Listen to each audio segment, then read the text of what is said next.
Buenas tardes.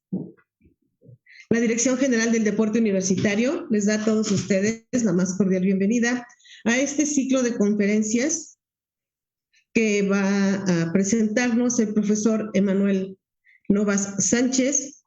Y la conferencia de hoy se tratará sobre el acercamiento al recondicionamiento físico cardiovascular post-COVID. Quiero también hacer algunas anotaciones técnicas con relación a este ciclo. Nosotros, esta como será la primera de 4 conferencias. También quien guste acceder a una constancia de asistencia deberá haber participado en las 4 conferencias, el total de las 4 conferencias. Deberán hacer un registro previo también que les haremos también llegar por el chat. Y al final, 15 minutos antes, también habrá una liga donde ustedes podrán responder a 2 o 3 preguntas para validar su asistencia y el término también y la conclusión de su asistencia a esta conferencia. Entonces, pues, sin más preámbulo, cedo la palabra al profesor Emanuel Novas con este tema del acercamiento al recondicionamiento físico cardiovascular post-COVID. Muchas gracias, profesora. Adelante. Muchas gracias, profesora. Un honor poder estar aquí con todos ustedes compartiendo estas disertaciones que vamos a tener, sobre todo de temas importantes, ¿no? Iniciando por esta parte que es el reacondicionamiento físico post-COVID, ¿no? Como podemos saber, han sido casi 2 años difíciles para México. A nivel mundial, desde que empezó a finales de 2019 en China, ya son 2 años, ¿no? Desde que surgió esta cuestión del COVID. Y obviamente ha sido un suceso para estas generaciones más recientes, pues sin precedentes, porque nunca habíamos estado sometidos a todas las situaciones y presiones que hoy en día la pandemia nos ha traído, sobre todo aquí en Occidente. Recordemos que en Oriente, China ha tenido varios brotes de diferentes coronavirus, ¿no? Y en cierto modo ellos están más preparados para poder llevar a cabo medidas de sanitización, de cuidado, de aislamiento, pero de este lado del mundo no era muy común, ¿no? Ahora, nos atañe entender esto porque la evolución de la enfermedad ha sido muy rápida. Hay demasiadas cosas todavía que, aunque la ciencia ha estado a la altura en cuanto a vacunas, en cuanto a que ya se han encontrado antivirales, en cuanto a que se han buscado tratamientos que han sido cada vez más efectivos y eficientes, no es fácil poder diagnosticar aún o tener un mapeo claro de qué es lo que sucede después de tener el COVID. Estamos hablando de que apenas hoy serían 2 años después de que el primero se enfermó de COVID en China. Entonces, solamente tenemos registro de las personas que se han enfermado y se han recuperado, y si esa persona estuviera en este momento siendo analizada, solamente podríamos saber lo que pasaría a futuro en 2 años, y podríamos darnos una proyección o una idea de lo que sucederá a futuro con él, pero a ciencia cierta no lo sabemos, y eso es lo que a veces ocasiona mucha preocupación o cierta alarma, porque estamos acostumbrados a que ya varias cosas que vemos en la ciencia ya tenemos un fundamento, ya podemos tener una mejor predicción y ya ha sido a través de la experimentación replicado. Entonces tenemos parámetros conocidos que nos dicen qué podemos esperar. Ajá. Pero actualmente la situación que vivimos ahora no es así. ¿De acuerdo? Entonces, en el ámbito deportivo y de la actividad física, también nos atañe esta parte. ¿Por qué? Porque al desconocer plenamente los efectos secundarios a largo plazo, los efectos inmediatos y agudos de la enfermedad que se han descrito a menos en estos 2 años, también nuestros protocolos y metodologías de entrenamiento van a tener que modificarse y se han tenido que modificar, ¿de acuerdo? Entonces, bajo este rubro, nosotros tenemos que ser capaces de ajustarnos a las realidades, ¿no? Entonces, por esta misma razón, vamos a ver una aproximación de la propuesta de un reacondicionamiento primero cardiovascular, ¿de acuerdo? Entonces, primero vamos a iniciar con esta parte. ¿Ok? Vamos. Entonces, primero vamos a tener un poco de antecedentes. ¿Por qué? Porque para poder llevar a cabo una aproximación metodológica y algún criterio de entrenamiento, tenemos que ver cuál es el contexto, ¿no? Y tenemos que entender qué es a lo que nos estamos enfrentando, ¿no? Entonces, ¿qué tenemos como antecedentes? Bueno, tenemos que saber primero que los coronavirus son una familia de virus que por lo regular afectan solo a los animales. Por lo regular están presentes solamente en los animales, ¿de acuerdo? Pero a veces en procesos biológicos genéticos evolutivos o aleatorios saltatorios, por presión natural o por presión artificial ejercida por el hombre, hay algo que se llama zoonosis. ¿Qué es esta zoonosis? Que es cuando un virus o bacteria se vuelve o encuentra un puente que puede transmitir del animal al hombre. Ajá. Entonces, hasta ahora, en teoría, no vamos a entrar a discutir a nivel político lo que se dice o no se dice, sino la línea que nos muestra es que hubo una zoonosis. Actualmente hay un poco de discrepancia respecto a eso, se habla más de un material de un laboratorio biológico, pero vamos a ver por la línea biológica, lo más probable es que haya sido una zoonosis a través de los murciélagos y eso sucede por la presión natural. ¿De acuerdo? Por eso en China sí han tenido la fiebre aviar, la fiebre porcina que tuvimos nosotros, son coronavirus, ¿de acuerdo? Ahora, estos virus son virus grandes a nivel genético molecular, están conformados por ARN y tenemos siempre 4 tipos, los alfa, los beta, los gamma y los delta, ¿no? Estamos acostumbrados a relacionarnos con ellos. ¿Por qué? Porque causan entre el 10 y el 30% de las enfermedades respiratorias en vías aéreas superiores. Entonces, los coronavirus no es algo que nos sea ajeno a los seres humanos, ¿de acuerdo? Eso lo tenemos que tener claro.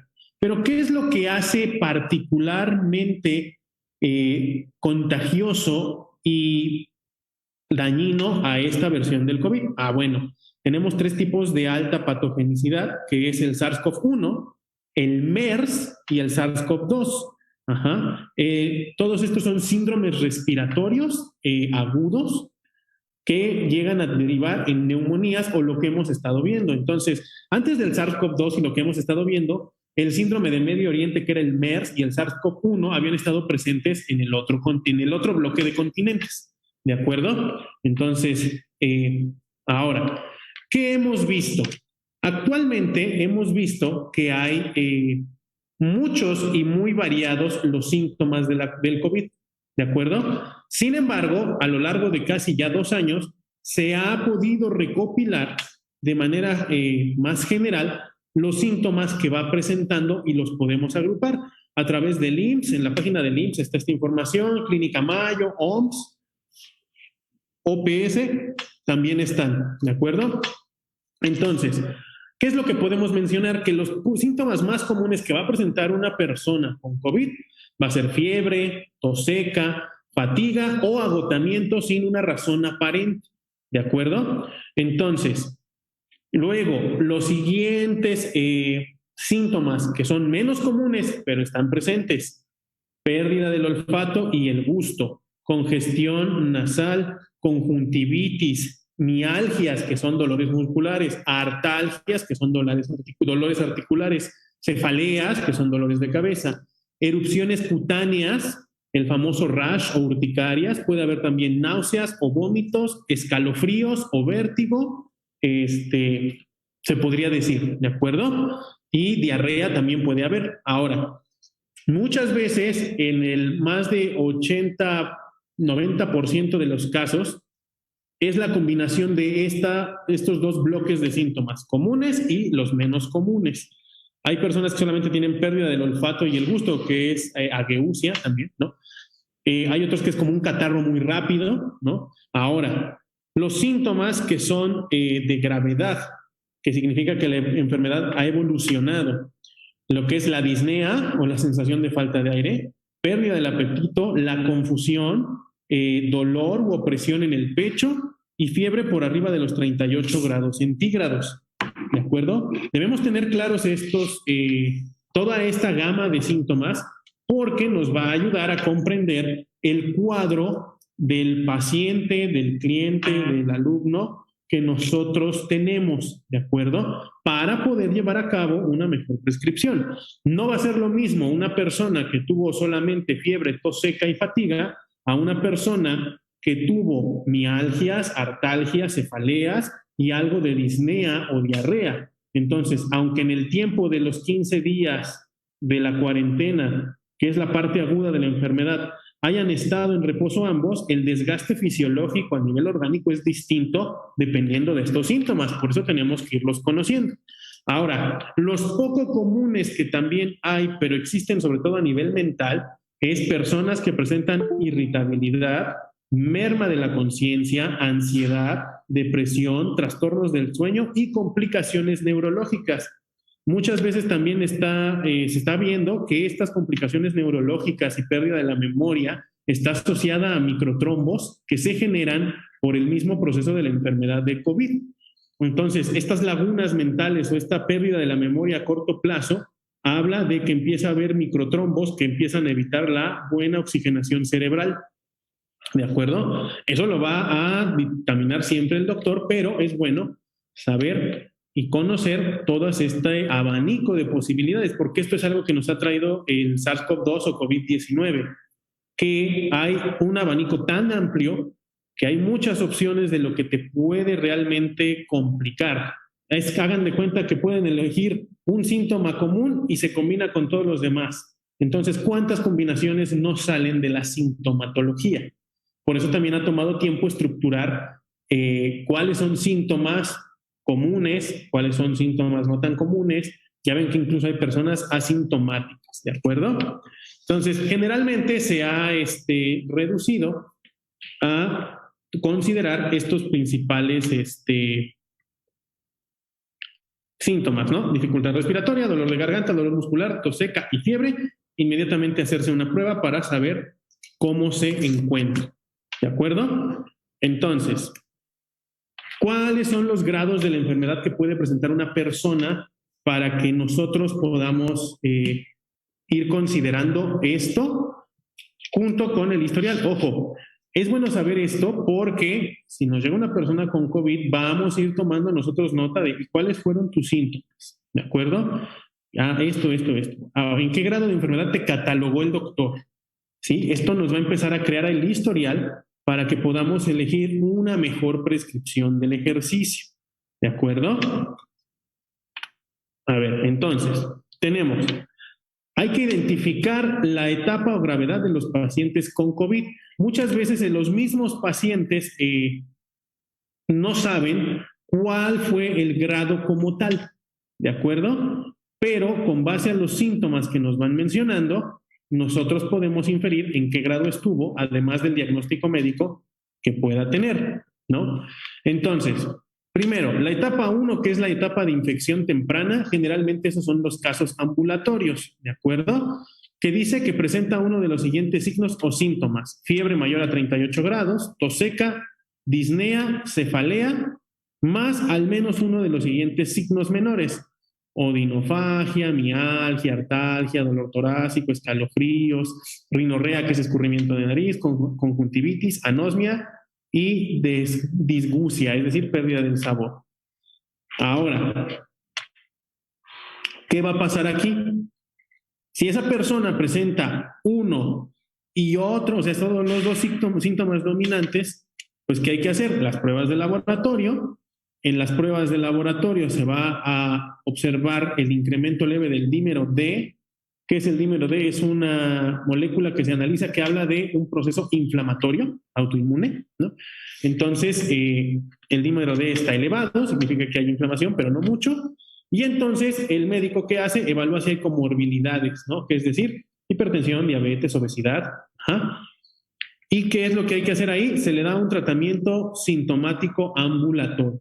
¿De acuerdo? Ojo, es importante conocer los tratamientos, no porque nosotros lo prescribamos, sino porque cada tratamiento tiene efectos secundarios respecto a sus medicamentos o su medicación, ¿de acuerdo? Entonces, generalmente en la etapa ambulatoria, lo que más se debe de recomendar actualmente es solamente utilizar antiinflamatorios no esteroideos, los AINES, principalmente el ibuprofeno o paracetamol, pero sobre todo el paracetamol, que es el acetaminofén. Entonces, y en dado caso de la disnea y la sensación de falta de aire, poder hacer un poco de oxígeno si mi saturación baja por abajo de los 92, 90, tener a la persona con oxígeno. Es lo único que necesita. ¿Por qué? Por una razón, ahorita lo vamos a ver. En la etapa 2, en la fase pulmonar, en el tiempo de evolución, ¿qué hay que hacer? Una evaluación médica y una hospitalización. ¿Por qué? Porque presenta disnea, dolor torácico, taquipnea, que es decir, respiraciones entrecortadas. ¿Y qué significa eso? Hay que revisar si no hay una neumonía leve o moderada, porque si hay una neumonía hay un riesgo de complicación. Muchas veces lo que se ha estado viendo es que el COVID, aunque pueda ser una neumonía leve, llega a generar aún así trombosis pulmonar y la persona no detecta este proceso ya hasta que está realmente complicado el cuadro trombótico, ¿de acuerdo? Que son los coágulos en los pulmones. Ahora, ¿qué hay que ver? La saturación de oxígeno de 90%, se hacen igual estudios de laboratorio. ¿Y qué se hace ahí? Entonces, atención integral hospitalaria, y ahí se podría considerar que tal vez le van a dar un tratamiento con inflamatorios esteroideos, ¿de acuerdo? ¿Por qué? Porque la neumonía que genera el COVID es autoinmune. ¿Por qué hay que considerar esto? Porque muchos tratamientos con antiinflamatorios esteroideos, como la dexametasona, la betametasona, la prednisona, tienen efectos secundarios a largo plazo, que va a ser la retención de los líquidos, sobre todo hinchazón en cara, aumento de la glucemia en sangre, acumulación de grasa en otras zonas como en cara, glúteos, abdomen. Y todo esto, aunque la persona ya haya salido de la fase aguda de la inflamación, va a seguir medicada porque los inflamatorios, los antiinflamatorios, se deben ir quitando de manera proporcional y seccionada. Ejemplo, si yo tomaba, no es la dosis, ¿no? Pero si a mí me daban 1 gramo, 5 días, entonces al siguiente corte, a los 5 o 7 días, es la mitad, sería 0.5. Y en 7 días es la mitad, y en 7 días es la mitad, así hasta llegar a una base fisiológica que pueda hacer que la glándula suprarrenal se pueda reactivar o no sufra este colapso por el trabajo de los antiinflamatorios y esteroideos, y tampoco haya un proceso de exceso de debilitamiento del sistema inmune. ¿Por qué? Porque son inmunosupresores. De hecho, por eso estos no se recomiendan en la fase temprana. Si tú haces una inmunosupresión de manera temprana, el COVID se puede volver más agresivo. ¿De acuerdo? Entonces, ¿por qué hay que tomar esto en consideración? Porque si nosotros tenemos un paciente o una persona que se va a rehabilitar que pasó por una fase 2 de gravedad, debemos de considerar muy bien cuánto tiempo tuvo los tratamientos, preguntarle si recuerda cuál fue su medicación y estar conscientes de estos efectos secundarios, porque nos van a restar funcionalidad y capacidad fisiológica para responder al ejercicio como nosotros esperamos. ¿Por qué? Porque no va a responder como una persona sana. ¿De acuerdo? La persona va a estar reteniendo más líquido, se va a sentir más pesada, sus glucemias van a estar inestables, subiendo y bajando. También va a elevar un poco el nivel de triglicéridos en sangre por la misma razón de las glucemias, ¿de acuerdo? Su pérdida de peso o su capacidad para poder asimilar la carga aeróbica no va a ser igual porque hay una molestia pulmonar. Entonces, hay que saber todo esto para poder después dar una mejor prescripción.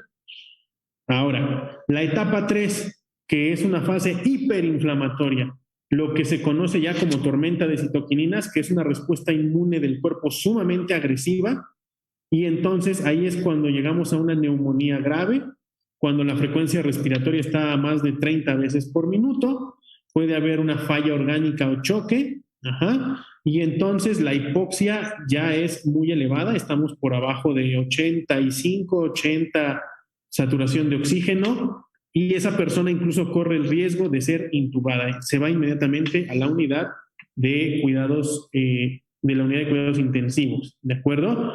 Estas personas que llegan a etapa de fase 3 son las que su recuperación, tanto hospitalaria y extrahospitalaria, van a ser sumamente largas, y con las que, si llegamos a tener una persona de ese perfil, tener mucho cuidado en su readaptación.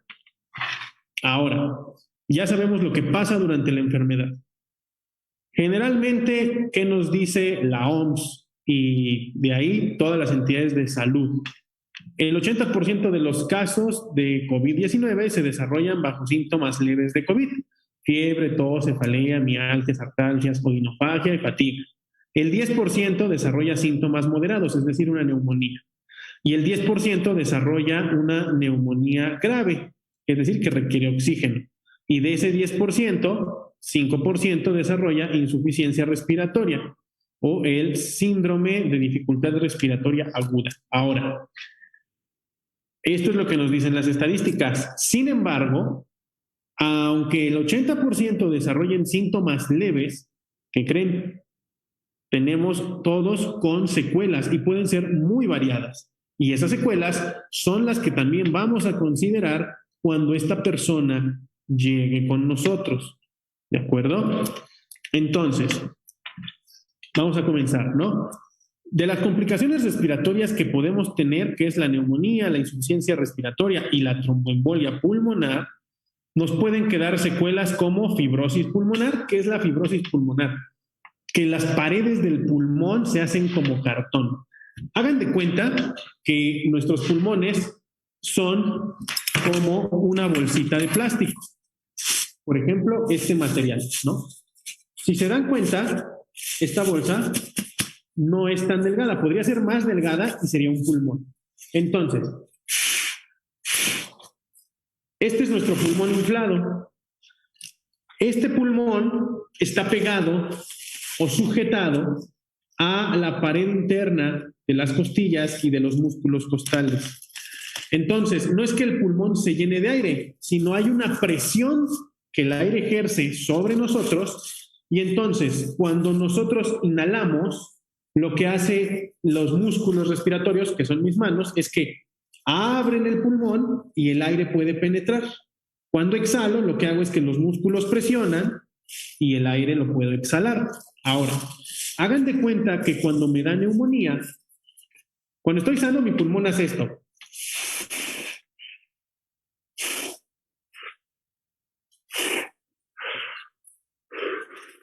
¿Ok?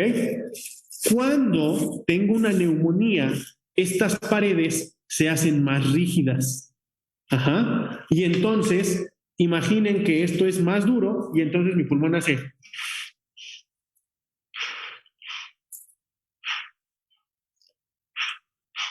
Porque está duro. Y si no se atiende esta inflamación, la membrana pulmonar se hace chiclosa, se hace acartonada.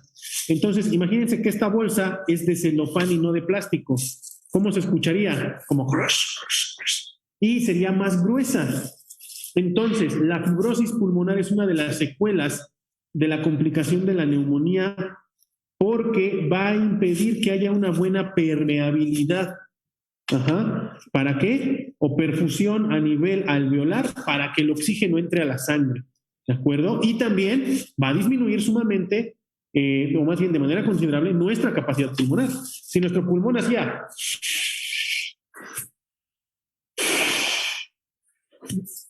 Ahora nada más va a hacer... ¿Notan cuántas veces tengo que respirar para llenarlo cuando es menos la capacidad?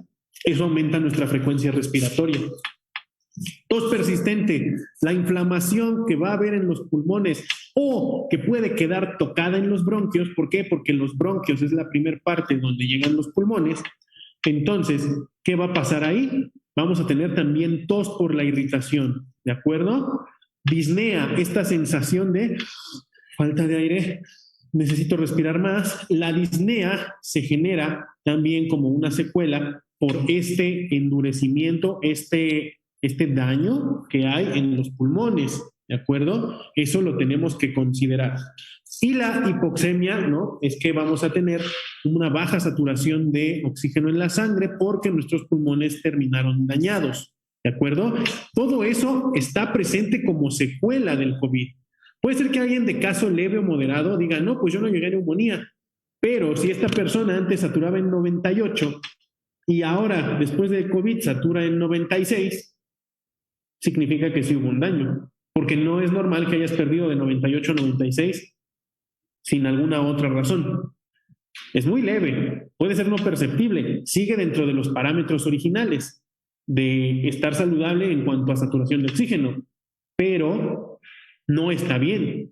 Ahí nos está hablando de que hay un daño. Ahora, a nivel cardiovascular debemos tener mucho cuidado.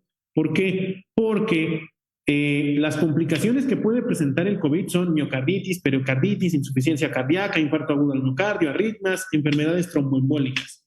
Puede ser que haya salido del COVID bien, pero se han presentado casos que inclusive un par de meses después del COVID o semanas después del COVID, cuando ya fue dado de alta, el corazón empieza a tener una respuesta inflamatoria tardía y entonces empieza a tener insuficiencia cardíaca crónica, que es cuando no hay suficiente gasto cardíaco, el corazón ya no bombea de igual manera, hipertensión pulmonar, cardiopatía isquémica crónica o arritmias.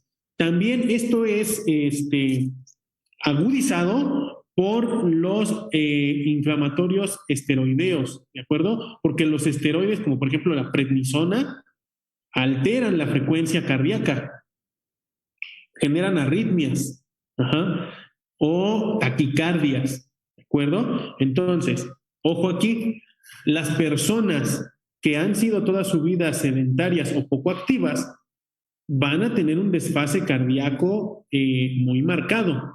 Los atletas también, pero es menos notorio. ¿Por qué? Porque si un atleta tiene una frecuencia en reposo de 45, 50, su frecuencia en reposo post-COVID va a ser tal vez 60.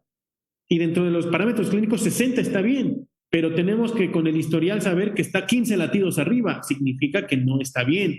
Por ahí también hubo daño, ¿de acuerdo? Ahora, a nivel neurológico, ¿qué puede haber durante la enfermedad? Evento vascular cerebral, podemos tener meningoencefalitis, tenemos síndrome de Guillain-Barré, tenemos alteraciones de los órganos de los sentidos, perdemos el olfato, perdemos el gusto, ¿no? Delirium tenemos también, neuropatía, tenemos también miopatía y tenemos los estrés, las partes psicológicas, ansiedad, estrés, depresión. Entonces, a nivel neurológico que tenemos alteraciones cognitivas, no podemos, a veces perdemos la memoria, disfunción neuromuscular, procesos desmielinizantes, es decir, la mielina, recuerden que es este recubrimiento que cubre los nervios a través del cual puede saltar un estímulo nervioso. Entonces, el proceso desmielinizante es perder esa cubierta de la vaina de mielina sobre el nervio y eso implica que el estímulo nervioso va a perder un poco el paso del brinco, no va a ser igual, ¿de acuerdo? Epilepsia, neuropatías craneales y a nivel psiquiátrico, pues estrés postraumático, insomnio, ansiedad y depresión. Todo eso lo tenemos que considerar porque esto es realmente el contexto al que nos estamos enfrentando. Podemos tener tal vez una persona que no tuvo alguna secuela fisiológica, pero padece depresión, padece ansiedad, padece insomnio. ¿De acuerdo? Entonces, todo eso influye en también cómo va a responder al entrenamiento y el cómo le prescribe el entrenamiento debe ser un método para que esta persona pueda ir sobrellevando y mejorando sus estados post-COVID. ¿De acuerdo? Si yo sé que es una persona que trae estrés postraumático y ansiedad, debo de cuidar también que el ejercicio y la vuelta a la actividad física sea algo que lo haga sentir seguro, que lo desestrese, y que le quite la ansiedad. También debo considerar eso a la hora del ejercicio, porque aunque cardiovascularmente, neurológicamente y respiratoriamente me llegue muy bien, si trae este patrón, debo de considerar esto también. ¿Ok? Entonces, por ejemplo, ¿qué hacen a nivel médico para saber cómo tratan estas complicaciones? Pues los pacientes que no llegaron a unidad de cuidados intensivos, moderados y severos, se les debe tomar una tele de tórax a los 12 semanas y se refiere a medicina interna para que chequen si hay síntomas persistentes, progresivos o severos de los mismos. ¿De acuerdo? Ahora, si estuvieron en unidad de cuidados intensivos, hay que llevarlos a los servicios de rehabilitación respiratoria. Y ahorita vamos a ver más adelante por qué los servicios de rehabilitación respiratoria estaban saturadísimos. Eso es uno. Dos, rehabilitadores respiratorios los hay, pero son pocos. Y no se daban abasto con los picos de la pandemia.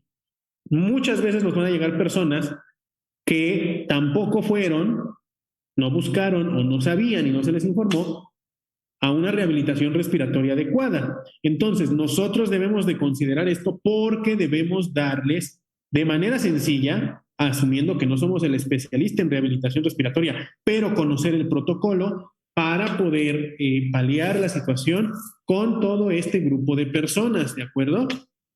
Y hacer las recomendaciones pertinentes si estas personas no lo llevaron a cabo, que lo más seguro es que no haya sido así, ¿de acuerdo? Por ejemplo, como parte de la experiencia, su servidor padeció COVID y fue de manera simultánea con toda su familia. Por genética y por investigaciones de genoma, se ha observado que las mujeres tienen un 40% de probabilidad de complicaciones de COVID para llegar a neumonía, pero nosotros los hombres tenemos entre el 63 y 67% de riesgo de contraer neumonía a raíz del COVID. Entonces, pues, ¿qué creen? En efecto, yo llegué a neumonía, mi papá llegó a neumonía y las mujeres de mi familia no llegaron a neumonía. Se quedaron en una fase aguda, ¿de acuerdo? Entonces, solamente 2 tenían los servicios médicos del Estado para que pudieran seguir un proceso un poco más cercano, pero las otras 2 personas no contaban con esos servicios. Y entonces, ¿quién llena ese hueco? ¿De acuerdo? Por eso es importante que nosotros sepamos qué se puede hacer y a dónde encaminar. Ojo, tampoco quiero que caigamos en que nosotros podemos hacer todo. No somos todólogos, pero podemos conocer un poco de todo para encauzar a las personas con los especialistas y ser especialistas en nuestra materia. ¿De acuerdo? A nivel cardiovascular, ¿qué hay? Pues insuficiencias cardíacas o puede haber infarto agudo al miocardio. Entonces hay que hacer ecocardiograma, hay que hacer otra vez tele de tórax, hay que hacer también un electrocardiograma. Ahora, si hay arritmias en los pacientes de post-COVID, hay que referirlos directamente a cardiología, ¿no? Y si había tromboembolia, también hay que estar prestando atención porque, ojo, puede ser que ya esté dado de alta y ya esté al final de sus 8 semanas, pero les llegue alguien con un anticoagulante todavía, ¿de acuerdo? Entonces hay que considerar eso.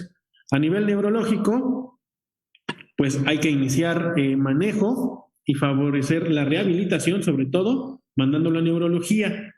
Y pues psiquiátricas, pues también hay que manejarlo con el psiquiatra, pero hay que estar atentos de estos signos, ¿no? Si es un cuadro clínico de depresión, de ansiedad, trastornos del estado del ánimo y el comportamiento. Sobre todo, nosotros al trabajar con nuestros deportistas, atletas o gente que se quiere reactivar físicamente, durante la ejecución del ejercicio, vamos a ser capaces de observar su comportamiento. Entonces, tener muy claro lo que nos comentan, sus actitudes, cómo hablan, cómo se sienten antes y después del ejercicio, y siempre se da este espacio para que hablen con nosotros como entrenadores. Entonces, estar atentos para detectar si hay síntomas o signos, rasgos de depresión, de ansiedad, de trastornos, y hacer la sugerencia pertinente, si así está, si así se presta el momento, para que esta persona tome conciencia de que puede ser una secuela del COVID y vaya con el médico o el especialista competente, ¿de acuerdo?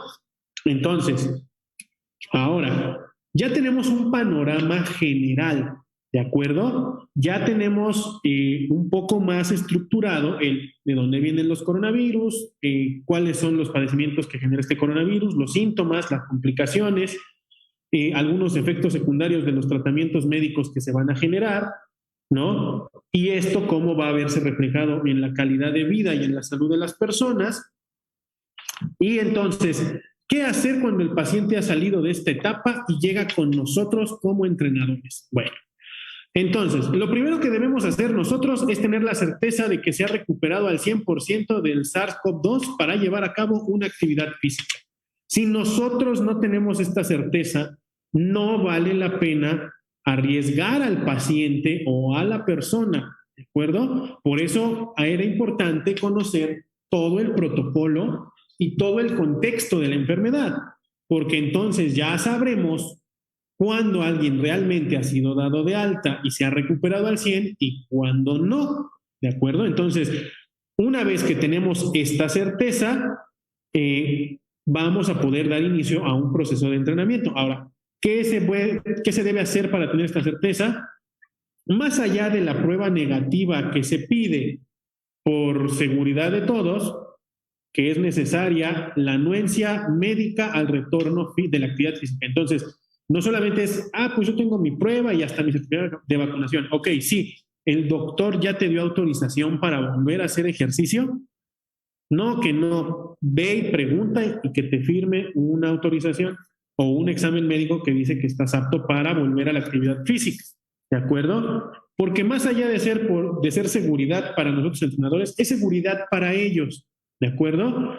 Yo sé que no es muy común y que esta cultura del autocuidado en nuestro país está un tanto descuidada, ¿no? Pero es necesario que el médico dé la anuencia para que pueda llevar a cabo la actividad física, ¿ok? Entonces, una vez confirmado esto, se procede a evaluar el estado respiratorio de la persona en cuestión, así como su estado cardiovascular. Entonces, vamos a hacer 2 evaluaciones, ¿de acuerdo? 2 propuestas de evaluaciones para que de manera rápida y de manera general podamos tener dimensionado si esta persona realmente está recuperada o no, porque una cosa es que tú te sientas bien, que ya puedas hacer tus actividades, pero otra cosa es que tu sistema fisiológico todavía no está al 100. ¿Estamos de acuerdo? Entonces, ¿qué vamos a hacer primero?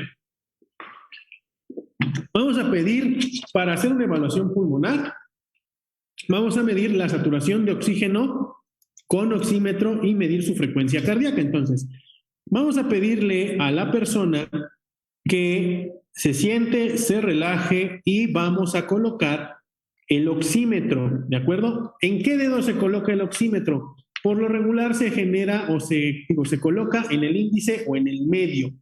No importa cuál de los dos, ni importa el lado. Pero, ojo, hay que recordar esto como con certeza o con claridad. La frecuencia respiratoria, o digo, la saturación de oxígeno va a variar si la mano está fría o está caliente. Si tiene una uña y es mujer y está pintada, no va a funcionar de la manera certera. ¿Estamos de acuerdo? Entonces, el calor de las manos, si está pintada la uña o si está sucio el dedo, si está hablando la persona, si la persona hizo alguna actividad agotadora en horas recientes o el día anterior previo, esto va a alterar nuestros resultados. Ojo. Ahora, ¿cuánto tiempo lo debo poner? Lo voy a poner en mi dedo, índice o medio, y voy a anotar los valores que al inicio me suelte, ¿de acuerdo?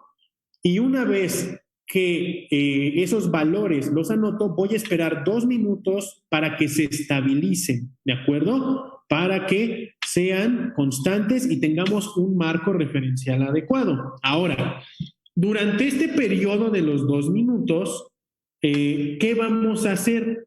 Vamos a medir la frecuencia respiratoria del paciente, pero, ojo, no le vamos a decir al paciente, te voy a tomar la frecuencia respiratoria, porque la respiración, recordemos que es un proceso autónomo, independiente, no está concientizado. De hecho, cuando empiezas a tener problemas neuronales, A veces una complicación no me recuerdo el nombre del síndrome, una complicación del síndrome es que tienes que estar consciente para respirar. Y entonces ese proceso es muy agotador porque no puedes dormir, te duermes, te ahogas. Entonces, no le digan a su paciente, a su cliente, a su entreno, que le van a medir la frecuencia respiratoria. Díganle, quédate quieto, sentado con el oxímetro, ¿y qué vamos a hacer nosotros? De preferencia, que el cliente, el alumno o el paciente no tenga una chamarra, ¿de acuerdo? Entonces, ¿qué voy a hacer? Cuando yo inhalo, mis costillas se abren y cuando yo exhalo, se ve como se deprime, ¿de acuerdo? Se puede ver que respiro, subo, exhalo, bajo, ¿no? Y si yo estoy aquí hablando con ustedes, van a ir notando cómo mis costillas, mientras respiro, aquí hace frío y tengo un poco tapada la nariz, se inflan y se desinflan, ¿de acuerdo? Entonces, a mi paciente o a mi alumno, yo lo voy a tener con mi oxímetro y lo voy a tener en el asiento y le voy a decir, tú relájate. Y yo, sin decir nada, solamente voy a observar cuando las costillas suban y las costillas bajen, ¿de acuerdo? Si no es fácil para ver, le puedes decir a tu alumno, mientras tengas el oxímetro, pon tu mano aquí en el pecho. Y entonces tu evaluador te sientas de perfil y lo que vas a hacer es ver cuando la mano, voy a poner del otro lado, tú vas a estar aquí sentado y entonces tienes oxímetro en este dedo y le vas a decir, inhala, le vas a decir, relájate y deja mientras la mano en el pecho. Y entonces se va a ver, inhalas, exhalas, inhalas, exhalas. Entonces cada vez que mi mano o la mano del cliente sube, es una. Y yo mientras con mi cronómetro, ya sea en el reloj o en el celular, voy contando las respiraciones, ¿de acuerdo? ¿Cuáles son los parámetros que debo tener? En adultos, de 12 a 20, en adolescentes, de 16 a 19, en niños, de 20 a 30. Y bueno, lactantes y niños al andar, no creo que lleguemos a tener de esas situaciones, pero ahí están los parámetros. Ahora, ¿cómo vamos a valorar el diagnóstico? Lo normal es que haya de 12 a 16 respiraciones, aunque el parámetro lo lleva hasta 20, empiezo a medir las respiraciones de mi chico durante el minuto mientras él tiene su oxímetro y le digo que se estabilice. Y entonces empiezo a contar 1, 2, 3, 4, 12, 13, 14, 15, 16. Está muy bien.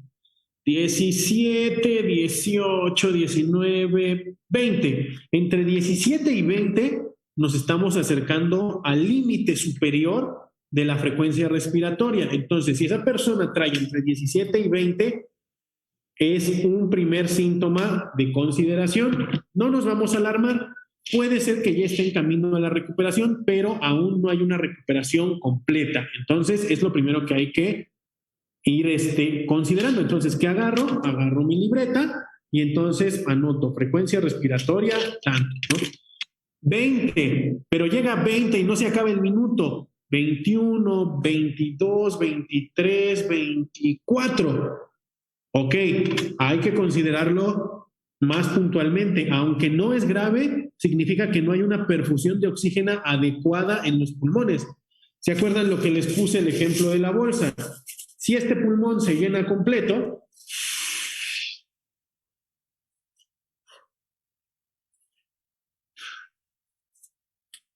son lentas. Si no se puede estirar bien,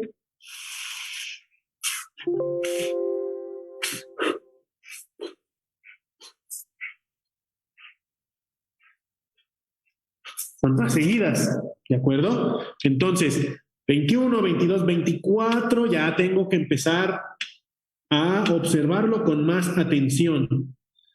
25, 26, 27, 28, 29, 30. Hay un daño importante a nivel pulmonar. Puede ser que no haya habido una adecuada rehabilitación post-COVID a nivel respiratorio. Entonces, ojo, esa persona que trae 25 y 30, lo señalo y tomo nota y ojo, lo aparto porque significa que a nivel pulmonar hay un daño severo, o bueno, un daño, todavía no llegamos al severo. 31, 32 en adelante ya es un daño severo y entonces hay que remitir al hospital. Significa que esa persona no está bien. Incluso vamos a suponer que no les toca a alguien que sea rehabilitado post-COVID, pero que se empieza a sentir mal y entonces sin que le digan, le empiezan a tomar la frecuencia respiratoria porque empieza como a jadear y llega a 30 o en adelante, vaya esa persona, dile, ¿sabes qué? Vámonos a urgencias, estás mal. ¿De acuerdo? Ya 30, ya estamos hablando de que hay un problema pulmonar considerable, pero es probable que te encuentres con clientes que traigan 18, 20, 24, 25. Entonces hay que tomar nota de esto porque significa que a nivel pulmonar ahí no hay un correcto trabajo y todavía no hay una recuperación suficiente. Entonces hay que preguntarle qué te dijo el neumólogo, asististe al neumólogo, qué tratamiento te dio, si ya te dio la anuencia de hacer ejercicio, sí, no, ¿por qué? ¿De acuerdo? Y anotamos, ¿no? Pues tantas respiraciones por minuto. Ahora, ahorita vamos a ver al final un poquito las dudas, no sé si hasta aquí creo que no hay dudas, pero ahora, ¿qué vamos a hacer? Segunda evaluación, vamos a evaluar si hay algo de daño cardíaco. Esta prueba jamás se va a sobreponer a un electrocardiograma, a un ecocardiograma, a una radiografía, a una ¿cómo se llama? Resonancia, ¿de acuerdo? Pero son herramientas prácticas que podemos hacer en el momento y que nos va a ayudar para poder llevar a cabo nuestro trabajo de una manera más segura. Entonces, ¿qué vamos a hacer para evaluar el daño cardíaco? Bueno, pues vamos a hacer una prueba ajustada que es la prueba de 1 minuto. La prueba original en la bibliografía médica es prueba de 2 minutos o prueba de los 6 minutos en caminadora, ¿de acuerdo? Sin embargo, esta prueba ajustada es muy práctica para hacer clínica, ¿de acuerdo? Y entonces, ¿qué vamos a hacer? Se me saca la boca de hablar. Ok. Vamos a medir con nuestro oxímetro nuevamente. Entonces, vamos a tomar nota. Ok, vamos a tratar de hacerlo un poquito práctico. Aquí está mi frecuencia y mi saturación. ¿De acuerdo? Traigo 96 ahorita y mi frecuencia está bailando entre 82 y 86. ¿Ok? Por 2 razones. Tengo la nariz tapada y estoy hablando. ¿De acuerdo? Entonces, voy a tratar unos segundos de relajarme.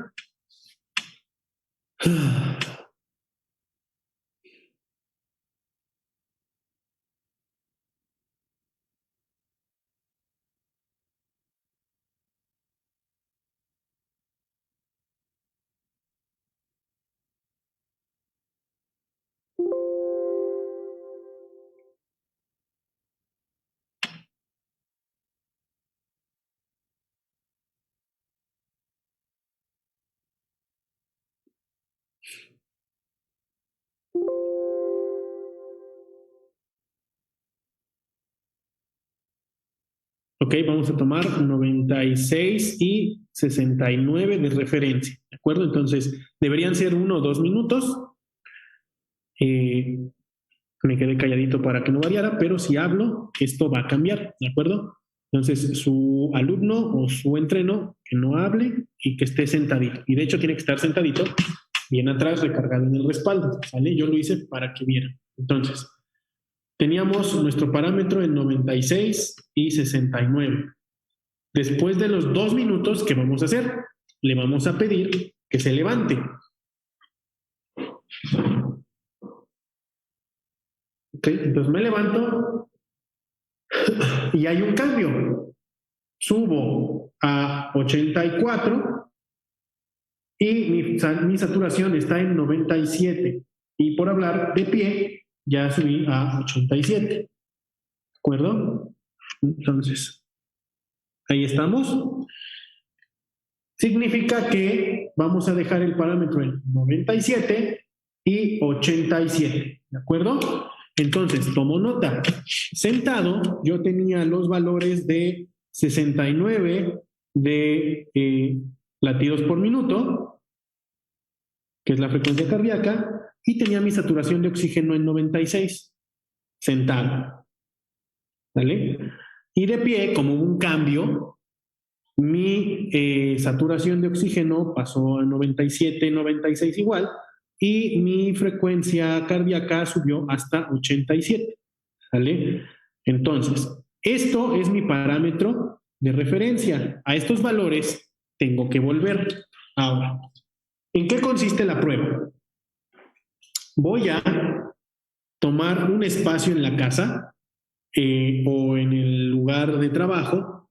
Puede ser un salón, puede ser el consultorio si eres médico o fisioterapeuta, puede ser un pasillo de la casa de la persona, ¿no? O un tramo, no muy largo. Vamos a usar el que está aquí en el salón, voy a usar el largo del salón, ¿de acuerdo? Entonces, ¿qué vamos a hacer? Vamos a decirle a la persona que se ponga de pie, ¿de acuerdo? Y vamos a hacer que camine de manera vigorosa durante 1 minuto, ¿de acuerdo? Con el oxímetro en el dedo, ¿sí? Entonces, no es correr. Ojo, primero, no es correr. Segundo, le vamos a pedir a la persona que camine rápido como si fuera tarde al trabajo, puede ser un ejemplo, para que lo aterrice, pero que no le cause ni dolor en el pecho, ni molestia al respirar, simplemente que camine, ¿de acuerdo? Y yo voy a tener lista para mi paciente o mi cliente o mi alumno la silla a un lado, porque inmediatamente tiene que llegar y sentarse. ¿De acuerdo? Entonces, voy a caminar durante 1 minuto a lo largo del salón. ¿De acuerdo? Entonces, aquí está mi cronómetro en ceros. Aquí está mi oxímetro que ya lo encendí. Otra vez. Ya tengo mis parámetros de referencia. Y entonces, aquí voy a estar. ¿Y qué voy a hacer? Pongo mi teléfono y 1 minuto. Y que empiece a caminar rápido, ida y vuelta. No debería de hablar, pero estamos dando la explicación. ¿Sí? Así es como yo puedo caminar, lo que sea rápido para esa persona, no como yo camine, ¿de acuerdo? Camino, camino, camino. Llevo 29 segundos. Y según mi oxímetro traigo 116 de frecuencia cardíaca, 120,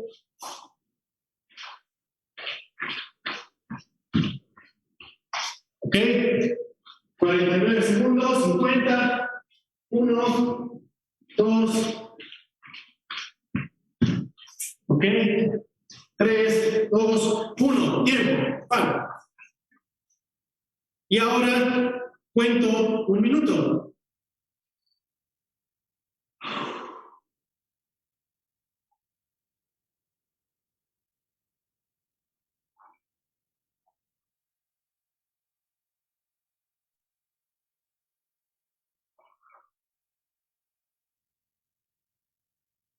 Recargando atrás, 1 minuto más.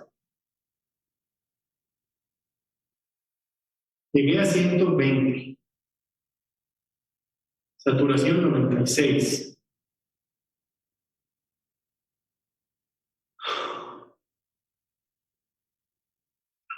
Voy en el segundo 40 y mi frecuencia cardíaca es de 82.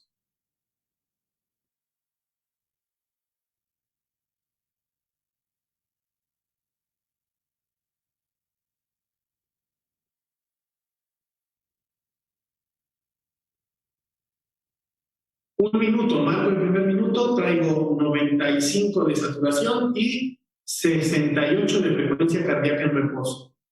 Mi parámetro quedamos que había sido 69 hasta 88, ¿recuerdan? 63, 62. Y bueno, si fuera un enfermo COVID, hacemos una medida, post-COVID sería medida al minuto, a los 2 minutos, a los 3 minutos. ¿De acuerdo? Voy a detener el reloj. Entonces, al primer minuto, después de haber hecho la actividad, ¿qué pasó? Inmediatamente me bajé hasta 68, 67 latidos por minuto. ¿De acuerdo? ¿Qué significa esto? Bueno, para sus servidores que no hay daño cardíaco después del COVID, lo cual es bueno. Pero, ¿qué debemos entender o vislumbrar? Entonces, fíjense bien, la valoración diagnóstica, ¿ok? Entonces, el parámetro referencial es que la frecuencia cardíaca debería estar en reposo a 89 latidos por minuto máximo. ¿Cuánto fue mi parámetro? Mi parámetro fue de 69 a 87, y recordemos porque estaba hablando, ¿de acuerdo? Entonces, en atletas de alto rendimiento, esto va a cambiar, ¿ok? Debemos considerar esto para hacer un cambio. ¿Por qué? Los atletas de alto rendimiento, por lo regular, son bradicárdicos o tienden a desarrollar bradicardia. ¿Qué es esto? Que el corazón late más lentamente, pero porque su corazón es mucho más fuerte que el promedio de las personas. Sus paredes son más gruesas hacia afuera, no hacia adentro, y entonces a la hora de contraerse exprimen mayor cantidad, o más bien con mayor fuerza, la sangre que tienen, entonces llega más lejos y el oxígeno satura mejor. ¿De acuerdo? Entonces, ojo, si yo estoy evaluando a un atleta post-COVID, no debo usar de referencia los parámetros médicos generales, debo usar de referencia, con base a su historial médico, cuál es su frecuencia mínima cardíaca. Porque si este paciente tenía una bradicardia que por lo regular era de 46 latidos por minuto y ahorita su frecuencia en reposo me está mostrando que está en 60 latidos por minuto, ya de entrada sabemos que no está bien porque no ha recuperado la frecuencia cardíaca que tenía antes de enfermarse. ¿De acuerdo? Entonces, cuando sea un atleta, debemos retomar o valorar partiendo de su frecuencia cardíaca original. Entonces, me va a decir, ¿qué pasa si sigue teniendo esta discrepancia? Bueno, le vas a hacer la prueba igual y vas a ver cuánto era su frecuencia cardíaca máxima según 13 horas. sus archivos. Ajá. Sí, podría ser que 46 era el mínimo y su frecuencia cardíaca en prueba de esfuerzo no, pero su frecuencia cardíaca en una actividad liviana era tal vez de 130, ajá, porque sí tenemos los protocolos de evaluación y tal vez vamos a ver que ahora ella 60 puede ser en un esperado que esta vez ya no sea 130, sino más arriba de eso. De todos modos, hacemos la prueba con lo que nos dé en ese momento, es decir, si tiene 60 latidos por minuto y su parámetro es hasta 80 y veo si se recupera en el minuto o no. Si se recupera en el minuto, está bien, significa que este atleta no tiene falla cardíaca, pero que puede tener o fatiga cardíaca y por eso late más, o los pulmones no están todavía perfusionando lo suficiente de oxígeno y el corazón tiene que latir más rápido para que esta persona pueda tener suficiente oxígeno. Y ahí se compensan los 15 latidos más que tengo en reposo después del COVID, antes del COVID, si eres atleta de alto rendimiento. Si eres una persona normal, pues tu parámetro va a estar entre 60 y 89 en reposo. Así debiera de estar. Ojo, cuando lo mides sentado, cuando lo mides de pie, como yo lo hice, tiene que estar en este parámetro. Haces la prueba y ves cuánto baja. Si el paciente está sano y sin ningún daño, la frecuencia cardíaca debe regresar a menos de 100 en un minuto y a los 3 minutos dentro de los parámetros que yo tengo, ¿de acuerdo? Abajito de 100, 99, ya la libró. Ojo, porque está en el límite superior, pero ya la libró. 98, 95, 90, ¿sí? Los libros de medicina hablan que para una persona promedio la frecuencia cardíaca va de 60 a casi 100 latidos. O sea, así lo deja en 100 la bibliografía. Ya se está empezando a hacer más específico este trabajo hoy en día, pero si tú ves todavía la bibliografía médica en circulación, un paciente en reposo puede tener entre 60 y 100 latidos por minuto y lo consideran apto, ¿de acuerdo? Si el paciente después del primer minuto mantiene 100 latidos o más y después del segundo minuto 100 latidos o más y el tercer minuto 100 latidos o más, entonces se debe considerar que hay algún problema cardíaco o daño pulmonar, así que hay que remitir al especialista. Puede ser que tenga buena saturación, como vimos, y frecuencia respiratoria, pero hay un problema en la valoración diagnóstica del daño cardíaco, no nos metemos en problemas. Al cardiólogo directamente, revisión, y ya que esté bien, se le puede ofrecer o podemos pasar a un protocolo de entrenamiento. Hasta que no tengamos esta certeza, no lo entrenamos, ¿de acuerdo? Es muy riesgoso. ¿Por qué? Porque, les digo, ha habido casos que los problemas a nivel cardiovascular no aparecen inmediatamente, muchas veces, si fuiste de leve, sino meses después empiezan a manifestar las complicaciones cardíacas. Y por eso hay que ya darle un seguimiento de 6, 8 hasta un año posterior al COVID, ¿sí? Porque realmente ahorita es lo que tenemos. Solamente tenemos 2 años y apenas estamos viendo qué pasó, ¿de acuerdo? Estamos viendo que empieza a haber un aumento en los ataques al corazón después de los picos de la pandemia en un 20-25%, ¿de acuerdo? Puede ser multicausal, pero dentro de esa multicausalidad debemos considerar que estamos viviendo una pandemia que tiene afectaciones a nivel cardíaco, ¿de acuerdo? Entonces hay que prestar muchísima atención en este rubro, ¿sale? Ahora, aquí tenemos más o menos los parámetros de las frecuencias cardíacas por edad, ¿no? Entonces, se dan cuenta, los de 30 a 39 años, 86 ya no está bien, ya es algo inadecuado, ¿no? Debemos tener siempre 60 o menos, 62 o menos, 64 o menos, 66 o menos. Deberíamos preguntarle siempre cuál es la frecuencia cardíaca con la que se levanta, ¿de acuerdo?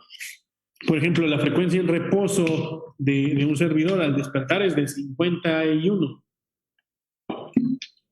50, y tengo otra compañera que su frecuencia de despertar es de 42, ¿no? Entonces están en excelente estado.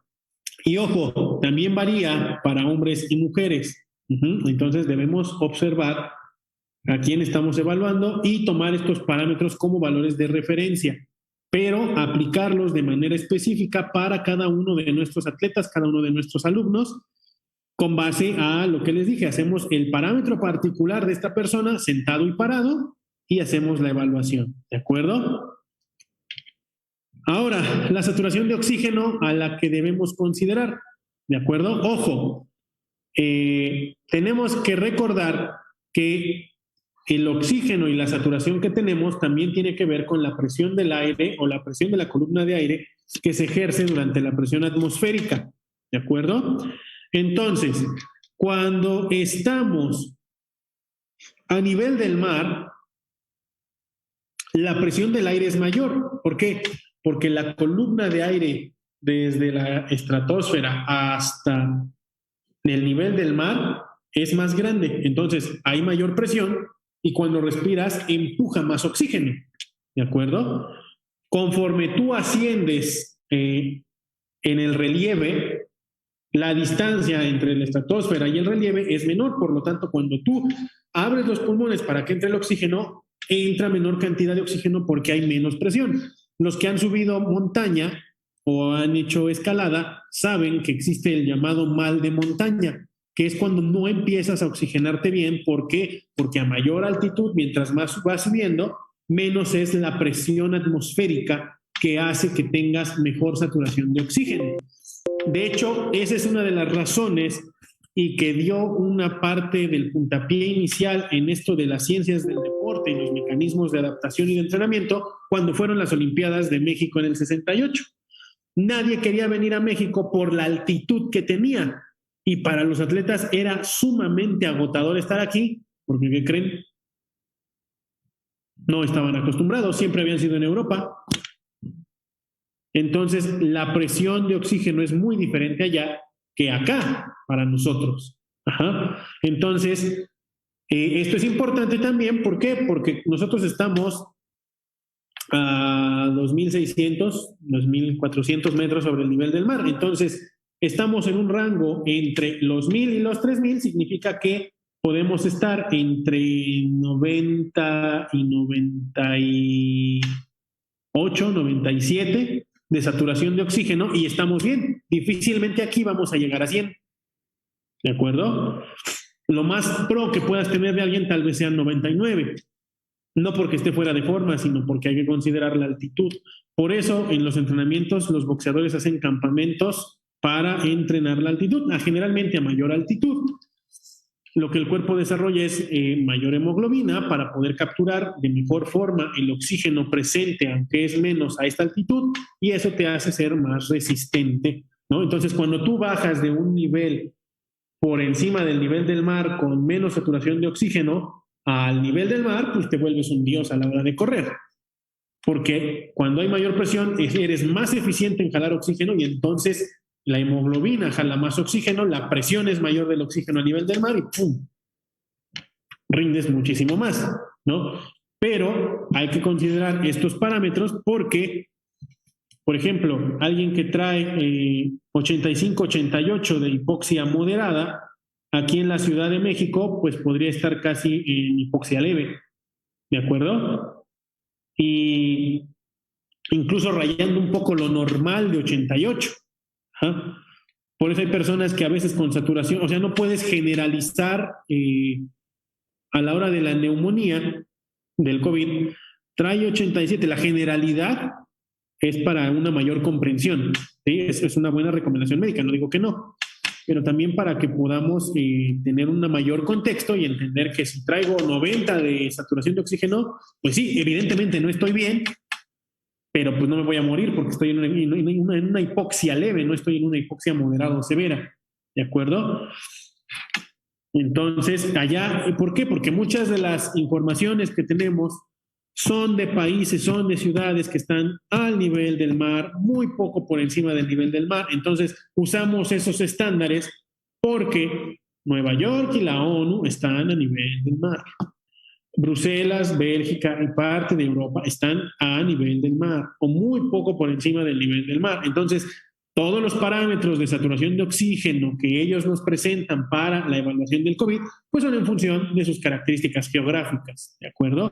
No de las nuestras, porque nosotros, por desgracia, a ese nivel somos consumidores, no generadores. Entonces, nosotros consumimos la información científica de otros lados y aquí difícilmente generamos más información científica, no porque no se quiera o no se pueda, sino por otras cuestiones gubernamentales fuera de nuestro alcance, pero es importante conocer esta situación, ¿de acuerdo? Ahora, recordemos que aunque los que hayan sido enfermos y recuperados sean atletas, no es positivo usar pruebas de esfuerzo desde el inicio. Siempre debe ser gradual y se recomienda usar estos dos métodos cuando no contamos con un equipo más especializado para descartar estos problemas. Aunque el atleta se sienta bien, aunque esté muy bien, aunque ya le hayan dado el alta, no es recomendable hacer las pruebas de esfuerzo a las que está acostumbrado. Hay que hacerlo gradual, hay que hacerlo paulatino. Y estos dos protocolos son importantes para iniciar el diagnóstico, ¿ok? Estas evaluaciones nos van a permitir, junto con su antecedente médico, poder tomar una decisión para la mejor forma de entrenamiento que se le puede dar al paciente, ¿de acuerdo? Ahora, ya tenemos la evaluación, pasó las dos pruebas, ¿qué vamos a hacer? Vamos a prescribir el ejercicio, ¿sale? Entonces, ¿qué debemos hacer primero? Considerar que a pesar de haber tenido sintomatología moderada, debemos pasar una etapa de rehabilitación pulmonar. Sí o sí esa persona debe tener rehabilitación pulmonar.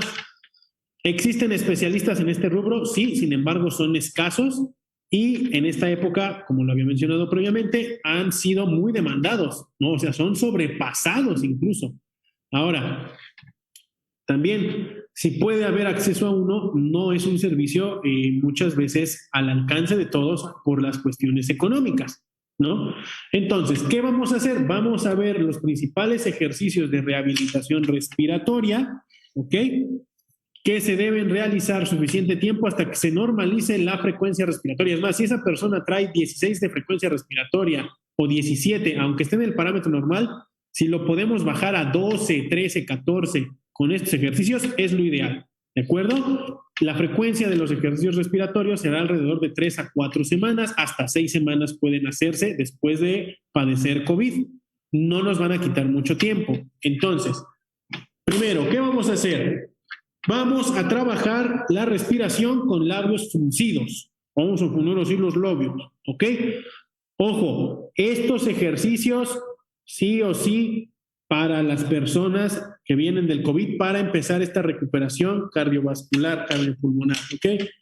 Entonces, aquí ayuda para reducir nuestra sensación de dificultad para respirar o la disnea, que sentimos que me ahogo. Entonces, ¿qué vamos a hacer? Vamos a inspirar lentamente. Llego al máximo, sostengo 2, 3 segundos y como si fuera a formar una U, soplo.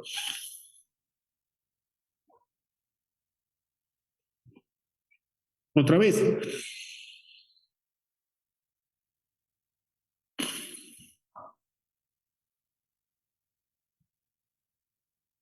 Otra vez. ¿Ok? ¿Cuántas veces? 4 a 6 veces nada más. ¿De acuerdo? Estamos rehabilitando, no es una carrera. ¿De acuerdo? No es una presión, es una rehabilitación. Segundo ejercicio, muy importante, respiración diafragmal o abdominal. ¿De acuerdo? Hay dos formas que las podemos hacer, ya sea acostado con las piernas semiflexionadas o sentado en una silla. Vamos a ponernos sentados en una silla, ¿de acuerdo? Entonces, estoy aquí. ¿Qué es lo que debo hacer? Tengo que trabajar el diafragma con esta respiración por dos razones. ¿Qué vamos a hacer? La primera razón por la que lo debemos hacer es porque se ha visto en estudios que después del COVID se pierde densidad muscular en el diafragma. Se ha visto disminuida la densidad muscular del diafragma hasta en un 50%. Entonces, menos densidad muscular, menos masa muscular diafragmal, por llamarlo así, en esa zona significa que tengo menos fuerza para jalar. Entonces, es muy importante que también lo reactive, ya que el diafragma es lo que desciende para que yo pueda llenar los pulmones de aire. Si el diafragma no tiene esta capacidad para hacerlo como antes, mi capacidad pulmonar se va a ver afectada. Entonces, voy a inhalar por la nariz y voy a tratar de sacar el ombligo, o sea, bajar aquí. Mi pecho no se debe mover, debe de moverse mi estómago. Y exhalo por la boca, soplando como si fuera globo. Y el abdomen se hunde. Otra vez.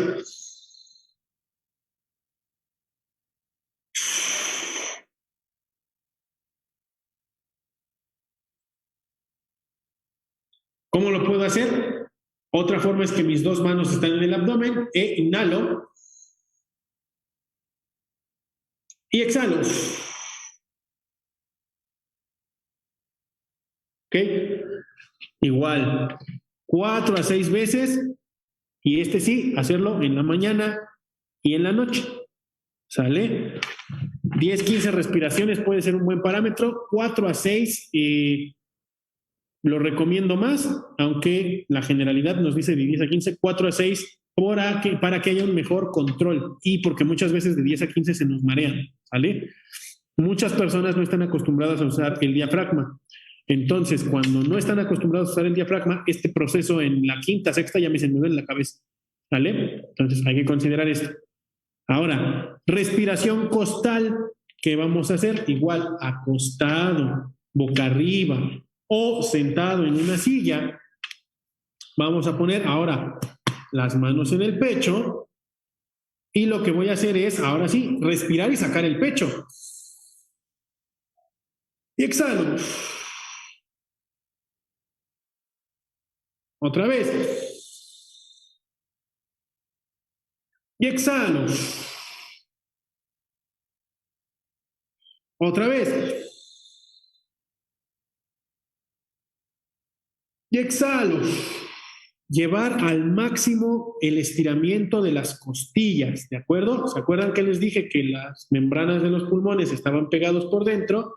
Mientras más estimule la apertura de mi caja torácica, más va a recuperar mis pulmones esta plasticidad.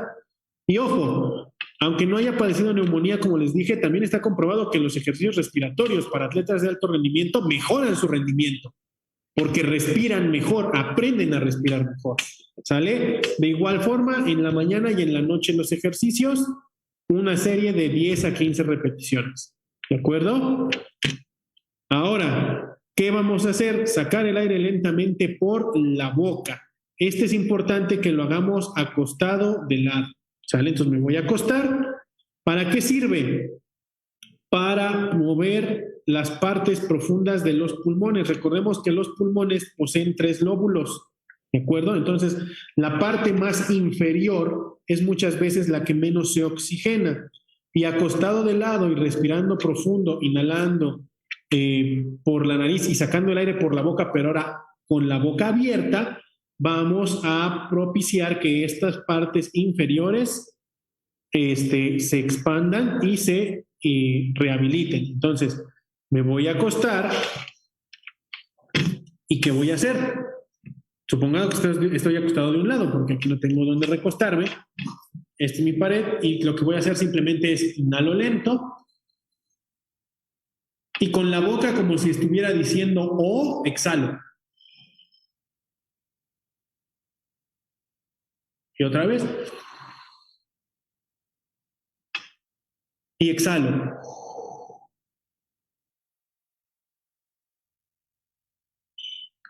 Lento. Inhalo. Saco lento.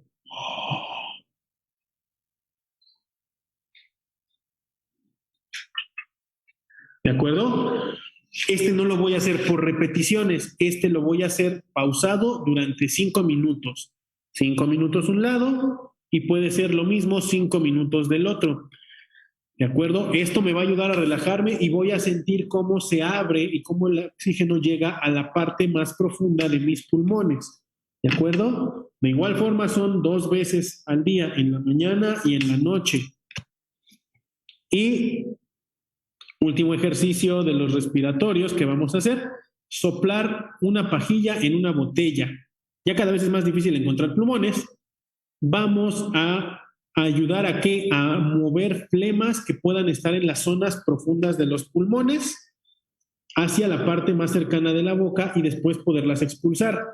Es muy común que después de padecer COVID o neumonía todavía tengas complicaciones a nivel de mucosas, ¿sí? Porque al ser una enfermedad autoinmune, o más bien al generar reacciones autoinmunes, porque no es una enfermedad autoinmune, al generar estas reacciones autoinmunes la enfermedad, lo que provoca es que muchas de las membranas se inflamen y generen moco. Entonces, esta inflamación de la mucosa lo que nos va a generar es flemas, ¿sí? Y esas flemas nos van a imposibilitar una buena forma de respirar. Nos van a causar también muchas molestias. Entonces, este ejercicio nos va a ayudar a expulsar las flemas, ¿ok? Es muy simple, vamos a tomar una botella, la llenamos de agua, 3/4 partes, y con el popote voy a inhalar y voy a soplar hasta sacar muchas burbujas, sacando todo el aire. ¿Cuánto lo voy a hacer? Igual este es por tiempo, 5 a 10 minutos, como si fuéramos niños, vamos a jugar, haciendo burbujas con la botella, en la mañana y en la noche. Puede ser que digas, es que no siento las flemas, no importa. Las flemas profundas muchas veces no las percibes, van saliendo. Y ojo, ¿cómo se van a dar cuenta? si su alumno, su atleta, su paciente, su cliente está bien de todo y lo ponen a hacer ejercicio aeróbico moderado de baja intensidad, va a empezar a toser, o al final de la parte aeróbica va a empezar a toser y a escupir flemas. Porque el circuito de la respiración durante la actividad aeróbica va a empezar a hacer que estas flemas se remuevan. El problema es que van a venirse todas de golpe y vas a tener ataques molestos de tos después de correr o de trotar o de caminar. Entonces, antes de llegar a eso, primero hay que hacer estos ejercicios para que puedas expulsar la mayor parte de flemas y cuando regrese, cuando el mismo protocolo nos lleve al siguiente punto, puedas llevar a cabo una mejor circuito de la respiración durante el entrenamiento sin las complicaciones de las flemas. ¿Okay? Entonces, vamos a hacer ejercicios respiratorios y a la par de los ejercicios respiratorios, ¿qué vamos a hacer? Ejercicios de movilidad articular, principalmente los enfocados al cuello, a los hombros y a la columna. ¿Por qué? Porque muchas veces la postración y el encierro afecta considerablemente. Ahora, también por las artalgias y las mialgias a nivel articular vamos a tener mucha carga y mucha rigidez. Y a la hora de hacer alguna práctica de vuelta al ejercicio, nos podemos contracturar o podemos acrecentar una artalgia que haya sido tal vez leve, que no percibamos, y a la hora de hacer el esfuerzo, esta se nos va a complicar. ¿De acuerdo? ¿Qué vamos a hacer? Vamos a hacer igual 3 a 4 veces por semana, durante 2 semanas, estos ejercicios de movilidad, con un rango de repeticiones bajo, entre 6 y 8 repeticiones, con un máximo de 2 a 3 series por ejercicio. ¿Sale? Hay que recordar que no es que el objetivo sea recuperar la forma física. Más bien, el objetivo es recuperar la forma física, no aumentar la forma física de golpe. ¿Sí? O sea, estábamos aquí, nos enfermamos, bajamos. No vamos a querer llegar de aquí hasta acá, sino el objetivo es llegar a donde estaba, y una vez donde estaba, ahora sí procedo a aumentar mi forma física. Entonces, ¿qué tenemos? Primero que nada, los ejercicios para hombro. ¿Sale? Con un palito de escoba, ¿qué vamos a hacer? Vamos a agarrar y vamos a subir y bajar de manera conjunta nuestros brazos. Vamos después a mover 1 y 1 por atrás. ¿Por qué? Porque estamos cubriendo todos los planos de los hombros. ¿De acuerdo? Vamos a hacer rotaciones con el palito, las manos aquí, y vamos a rotar acá. ¿Sale? Vamos a hacer con el palo por detrás, subir y bajar deslizándolo con los glúteos y la espalda para trabajar la movilidad del hombro también. Y nuestras básicas rotaciones atrás, rotaciones al frente. Vamos a hacer elevaciones laterales y sobre la pared vamos a hacer desplazamientos en el plano de la pared aquí.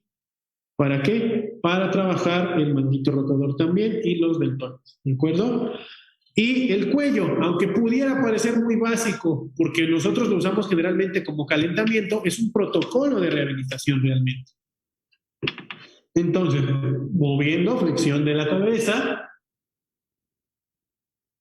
rotación, el clásico no, lateralidad, ¿vale? Con pausa, no es rápido, ¿de acuerdo? Y obviamente aquí, adelante y atrás, adelante y atrás, adelante y atrás, cubriendo todos los planos de movilidad, ¿ok? Entonces, ¿qué viene después? Ya que pasamos por la parte de readaptación pulmonar y movilidad articular, vamos a pasar de las 4 semanas a una actividad aeróbica.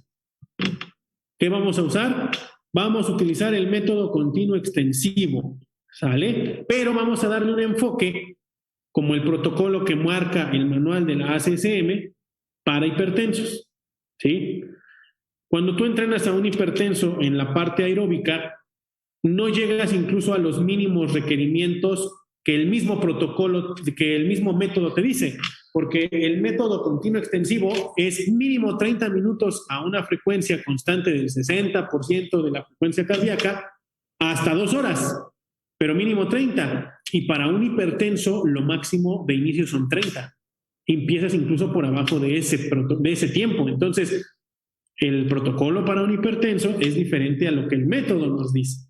¿Por qué podemos sugerir o recomendar que se inicie así? Pues porque tenemos que ir descartando que aunque nos hayan dado negativos la parte cardiovascular en el sentido pulmonar y cardíaco, tenemos que ir descartando que se pueda desarrollar durante el proceso una pericarditis, una endocarditis que haya estado rezagada o escondida, ¿de acuerdo? Entonces es mejor empezar incluso por debajo del protocolo o del método que se dice y que se enmarca en la literatura, con tal de asegurar la seguridad del paciente, ¿de acuerdo? Entonces, aquí tenemos los diferentes métodos de entrenamiento de la resistencia aeróbica, ¿no? Vamos a utilizar el método continuo extensivo. Ninguno de los otros métodos, no los metan. Están aquí para que los recordemos, pero nos vamos a quedar casados con el primero en esta fase, ¿de acuerdo? No vamos a llegar después de las 4 semanas a un método intensivo, a un método continuo intensivo, no. Va a ser continuo extensivo, ¿sale? Con el ajuste de un protocolo para un paciente con hipertensión, ¿de acuerdo? Entonces, aquí tenemos este recuadro del manual de la ACCM del 2018, donde las recomendaciones del ejercicio para los hipertensos. Y si se dan cuenta, con las flechas que tenemos marcadas, se le mandan a los hipertensos ejercicios aeróbicos, 3 veces a la semana, 30 minutos máximo, y ejercicios respiratorios, ¿cuántas veces? 3 veces a la semana, 15 minutos. ¿Por qué un hipertenso usa ejercicios respiratorios? Porque él necesita bajar el estrés y la tensión. Nosotros hacemos ejercicios respiratorios para recuperar capacidad pulmonar. Entonces, no estamos inventándonos el hilo negro, estamos tomando lo que ya tenemos, que nos ha enseñado la ciencia, y estamos perfilándolo para lo nuevo que estamos enfrentando, que son las secuelas y la rehabilitación post-COVID, ¿de acuerdo? Entonces, ¿cómo queda esto resumido? Bueno, la frecuencia de la semana 1 hasta 6, pueden ser hasta 6, vamos a hacer ejercicios respiratorios 3 a 4 veces al día, digo a la semana, 3 a 4 veces a la semana, acuérdense, en la mañana y en la noche. Y a la par, durante la semana 1, 2, 3 y 4, vamos a hacer ejercicios de movilidad, ¿de acuerdo? Ahora, a partir de la semana 4, vamos a tener ya capacidad o probabilidad de hacer un aeróbico continuo extensivo para hipertensos. Es decir, si el máximo que se nos recomienda son 30 minutos, podemos empezar con 20 minutos en la semana 4, en la semana 5, 25 y en la semana 6, 30 minutos. ¿De acuerdo? Solamente para poder confirmar. Y a la par, en la semana 5 y 6, vamos a seguir todavía respiratorios y aeróbicos, ¿sale? Ahí es donde se completa el protocolo del hipertenso. Ahora, en la semana 7, a partir de la semana 7, vamos a hacer un aeróbico continuo extensivo, pero en una progresión. Ahora sí, ya llegamos entre la semana 4, 5 y 6 a ¿cuánto? 30 minutos. Vamos a ver un poco. Entonces, en el aeróbico de la semana 4, 5 y 6, vamos a usar 20 minutos, 25 minutos y 30 minutos, que es lo máximo que se recomienda a un hipertenso. Entonces, ¿qué es lo que tenemos en la tablita, en la columna del medio? ¿De acuerdo? A partir de la semana 7 hasta la 10 va a haber una progresión del extensivo. Entonces, la semana 7, 8, 9 y 10 podemos pasar ya a hacer 35, 35, 40 y 40 minutos de extensivo de baja intensidad. Y por último, la semana 9 y 10, ya podemos empezar a tener un aeróbico extensivo. Ahí.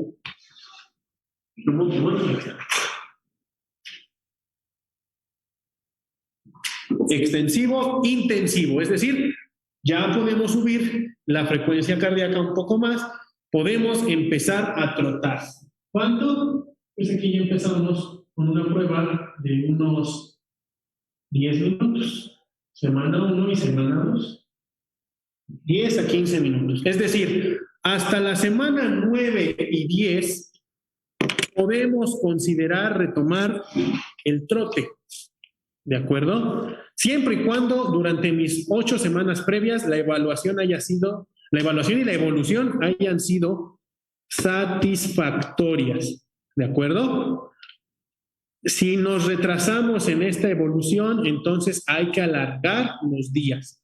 ¿Sí? No podemos planificar más allá de 8 semanas, 10 semanas, porque este es un proceso recuperatorio y puede haber cuestiones que las atrasen o que los aceleren, ¿de acuerdo? Si la persona salió muy bien, se recuperó muy bien, come bien, todo está perfecto, estas 10 semanas pueden volverse 6, ¿de acuerdo?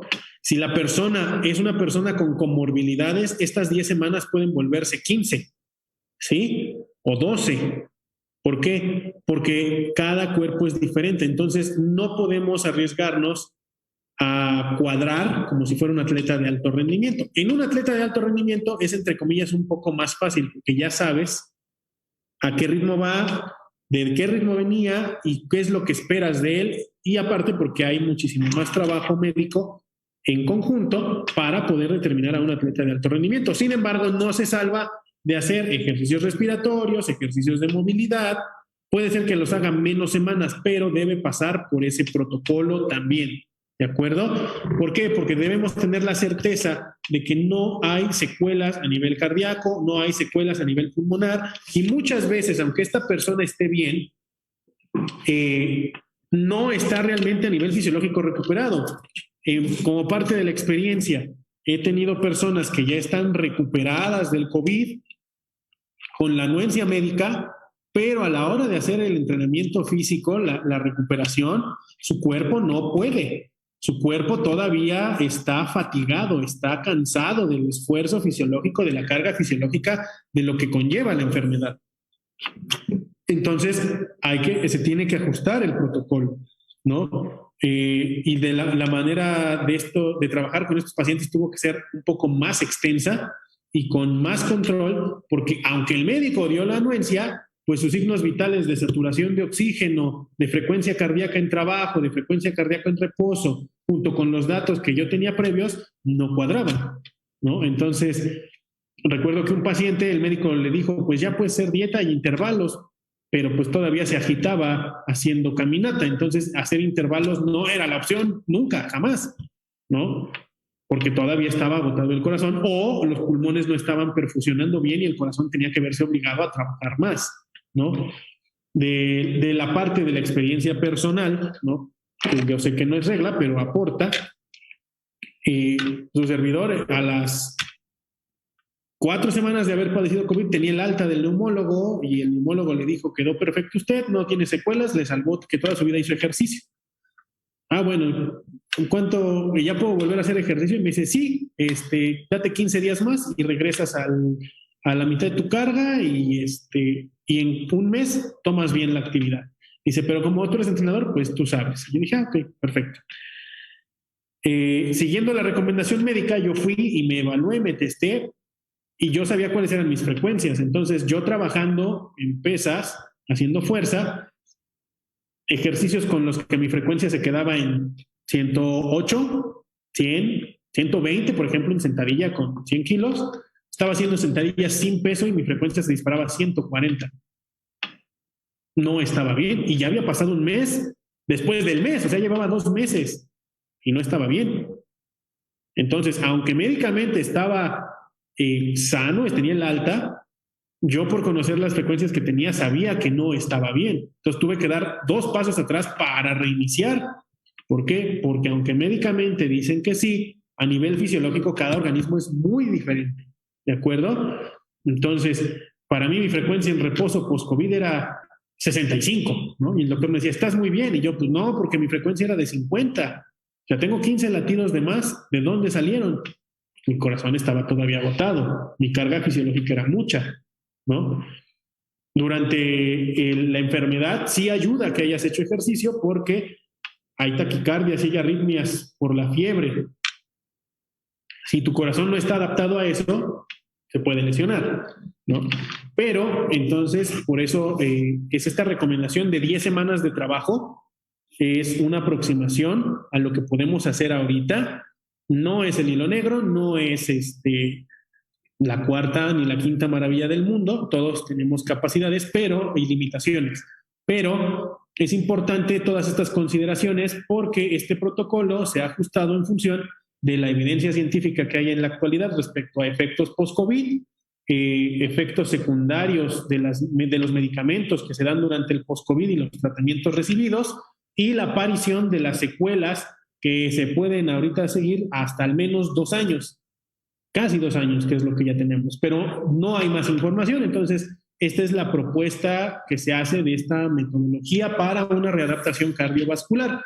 La siguiente semana vamos a ver cómo abordar una readaptación muscular, ya que las personas que llegan a padecer COVID del nivel, bueno, desde el primer nivel, pero es más severo en el nivel intermedio a severo de COVID, tienen una gran pérdida de masa muscular. Y el problema es que a veces esta recuperación post-COVID genera un gran aumento de masa grasa, sobre todo por el uso de corticosteroides, ¿no? Pero eso ya es un tema que vamos a tocar la siguiente semana en cuanto a nivel muscular, ¿vale? Esta fue la propuesta ahorita metodológica para la readaptación aeróbica cardiovascular y de la presentación es todo. Entonces, vamos a tener unos minutillos para preguntas y respuestas. No sé si haya por ahí preguntas, respuestas, comentarios. Profesor Emanuel, también para comentarle al grupo que no olviden hacer sus registros si quieren que se les entregue constancia al final de las 4 conferencias. Y también está en el grupo, en el chat, la liga para que puedan acceder a poner sus datos y contestar el registro de asistencia. Claro que entonces, sí. Pues aquí ahorita no hay todavía preguntas. Las preguntas vamos a ver por el Facebook. A ver, en Facebook. Sí estaba por Facebook Live y también por ahí debe. Vamos a ver. Pues tenemos aquí agradecimientos y saludos de Ana Valdés, Denés Villanueva. Okay, aquí hay una pregunta. Sí, todavía, Diego Jiménez, todavía te puedes inscribir. Por favor, entra, ahí está la liga en Deporte UNAM. A ver. Pregunta JRL, ¿el test de Ruffier podría servir para valorar el acondicionamiento físico cardiovascular post-COVID? Sí podría servir, es una buena opción. Nada más hay que tener la certeza de qué es lo que estamos midiendo, porque a veces puede ser un poco incómodo para la persona, puede generar cierta molestia o puede generar cierta intensidad. Sí puede servir. Te recomiendo que hagas mejor el de 1 minuto porque es más simple y la persona también lo puede asimilar más rápido y puede ser más práctico, pero sí sirve. Siempre y cuando tú sepas cómo hacer bien la aplicación para que el resultado lo puedas extrapolar a la situación de la persona, sí te va a servir. ¿De acuerdo? No es un absoluto lo que yo les doy, es una buena opción ese test, pero si tú lo sabes aplicar bien y sabes hacer la extrapolación, adelante. Si no sabes cómo extrapolarlo, no te arriesgues. Agárrate este método que es un poco más sencillo.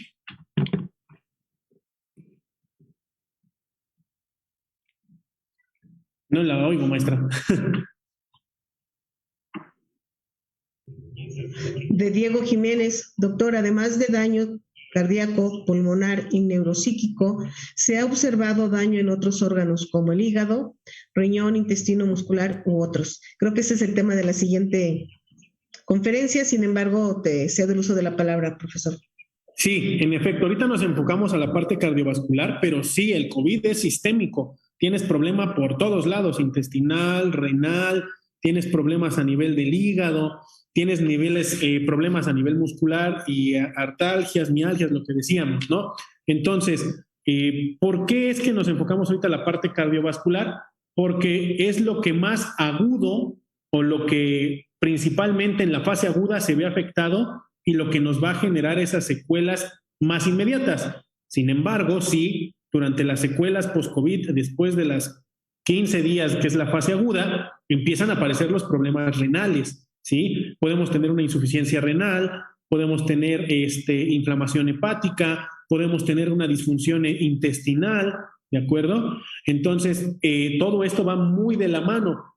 Sin embargo, sí nos ayuda mucho la actividad aeróbica cardiovascular, porque recordemos que la parte cardiovascular se ve enfocado más a la parte fisiológica, es decir, la parte fisiológica se ve beneficiada y la parte metabólica. Sin embargo, sí hay que considerar esa parte. Por eso les decía, pidan la anuencia del médico, porque alguien que trae un problema renal no va a poder hacer ejercicio igual y el doctor le va a decir, espérate, ¿de acuerdo? Si la persona todavía trae algún problema intestinal, pues sí va a poder hacer ejercicio, pero hay que considerar que puede tener ciertas molestias y depende del grado que tenga, ¿no?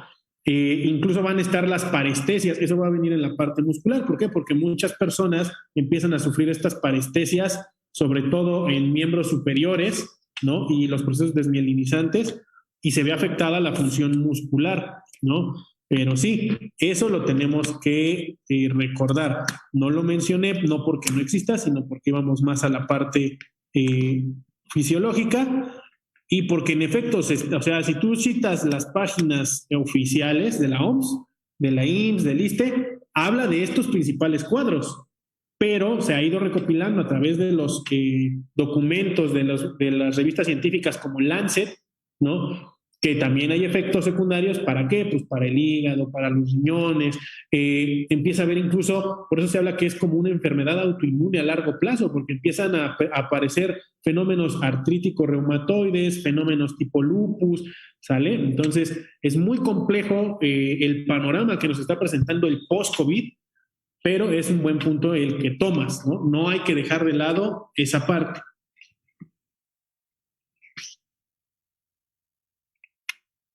Ok, profesor, aquí también están haciendo otra observación donde dice que el formulario para asistencia me dice que todavía no se acepta. Se va a dar el acceso una vez terminando la conferencia para que no se nos vayan antes. Tenemos también aquí otra petición de Silvia Nataraja y nos dice que si pudieras volver a explicar los efectos de la presión atmosférica tanto en deportistas como post-COVID. Y también agradece tu excelente exposición. Gracias, gracias. Sí, a ver, la presión atmosférica es la cantidad de aire. Recordemos que el aire no lo vemos, lo podemos sentir cuando nos movemos, pero es un fluido. Ajá. Dentro de la química, dentro de la física, es un fluido, como si fuera el agua, pero con una densidad diferente. ¿De acuerdo? Todos los gases son fluidos. Entonces, como fluidos y como tienen materia, tienen peso, tienen masa. ¿De acuerdo? Entonces, mientras más abajo estamos, la presión del aire sobre nosotros es mayor, ¿no? Es un ejemplo. No es lo mismo que yo esté tirado en el piso y se me avienten 3 linieros de fútbol americano a que estando en el piso se me avienten 6 linieros apilados de fútbol americano. ¿Dónde voy a sentir más presión? ¿Con 6 tipos arriba de mí o con 3 tipos arriba de mí? Con 6, ¿no? Con 6 tipos apilados arriba de mí siento más presión. Ok, entonces, cuando yo estoy a nivel del mar, vamos a ver si se puede ver acá, rápidamente.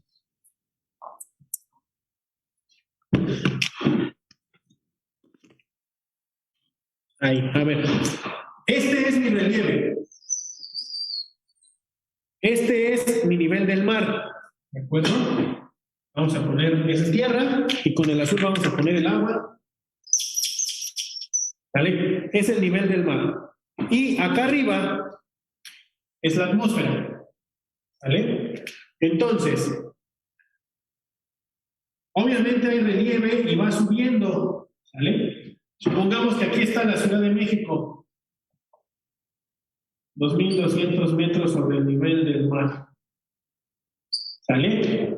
Entonces, la columna de aire que se genera a partir de este punto, que es donde contiene la atmósfera el oxígeno, al nivel del mar, es mayor la presión que aquí, que es la Ciudad de México, la columna de aire solamente baja hasta acá. ¿Sale? Entonces, gráficamente vemos que aquí hay mayor distancia que acá. ¿Sale? Entonces, el oxígeno aquí disponible es mayor y acá arriba el oxígeno disponible es menor respecto al nivel del mar. Ahora, en los atletas, ¿cómo funciona? Nosotros tenemos hemoglobina en la sangre, ¿vale? El grupo hemo es el que se encarga de llevar el oxígeno al cuerpo y recoger el CO2. Entonces, supongamos que un atleta que vive al nivel del mar tiene tanta presión de oxígeno, o sea, cada vez que respiras el oxígeno entra tanto de golpe, que se supercargan de oxígeno los glóbulos rojos. Entonces, este atleta con 3 glóbulos rojos puede llevar 100 de oxígeno, ¿vale? 100. Pero cuando vives más arriba, hay menos fuerza de empuje del oxígeno cuando vives aquí en la Ciudad de México, por ejemplo. Entonces, aquí en la Ciudad de México, estos 3 de hemoglobina, estos glóbulos rojos, no pueden llevar 100 de oxígeno. Estos 3 llevan 60 de oxígeno.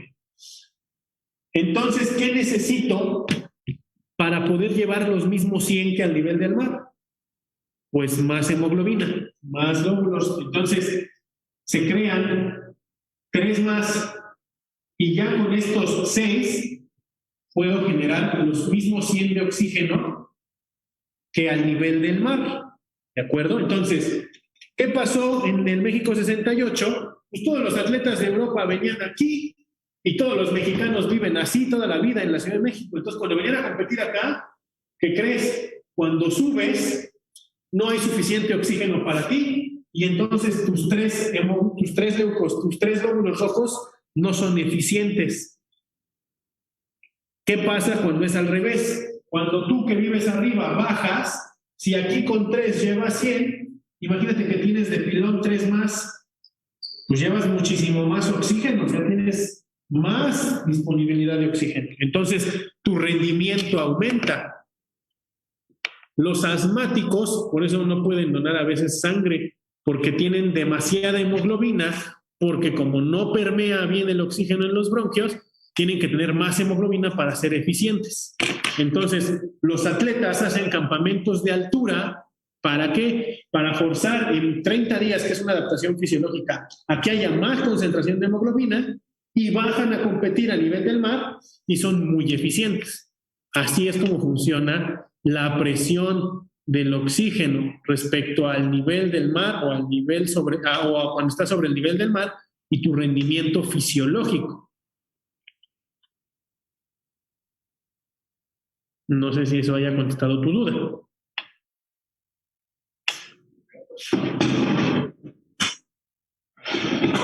Entonces, es importante tomar este punto, ¿de acuerdo? Porque si no lo consideramos, tampoco vamos a saber prescribir, ¿no? Debemos recordar que estábamos a un nivel considerable por encima del nivel del mar. Entonces, ya de por sí quedó hipóxico y agotado por el COVID, pues la presión aquí no le va a ayudar. O sea, podría decirse incluso que un buen tratamiento sería irse a nivel del mar, ¿no? Pero no vamos a andar mandando gente a la playa para que no puede costear el tratamiento, ¿sí me explico? Entonces, hay que tener presente esto para ver cómo podemos también mejorar un poquito. No es un determinante, pero es uno de los factores más importantes, es un factor importante a considerar, ¿no? Y justamente por eso pelean el no venir a jugar a México. De hecho, en los chismes deportivos, ¿no? Hace un par de años, antes de la pandemia, se manejaba, ¿no? Que los mexicanos de la Selección Nacional de Fútbol que ya jugaban en Europa no querían venir a jugar a México, Ciudad de México, porque la altura los mataba. Pues sí, llevas tantos años jugando en Europa que te desadaptaste. Y entonces vienes a jugar a la Ciudad de México, te ahogas, te fatigas. Entonces estaban pidiendo cambio de sede, ¿no? En Monterrey, en el Guadalajara, o sea, lugares que no estén tan por encima del nivel del mar. Monterrey no está por arriba del nivel del mar, ¿no? La Ciudad de México sí, mucho, mucho, muy arriba. Y no sé si haya más preguntas por ahí. Una más tal vez porque ya casi se nos acaba el tiempo.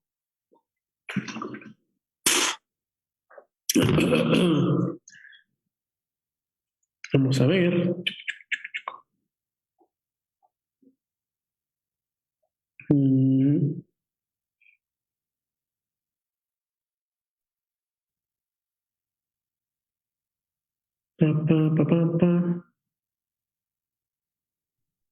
Pues muchas gracias. Nos vemos el próximo martes, también a las 12 del día, por favor, con la siguiente conferencia. Perfecto. Pues que tengan buena tarde. Muchas gracias, profesora. Aquí estamos y un saludo. Hasta luego.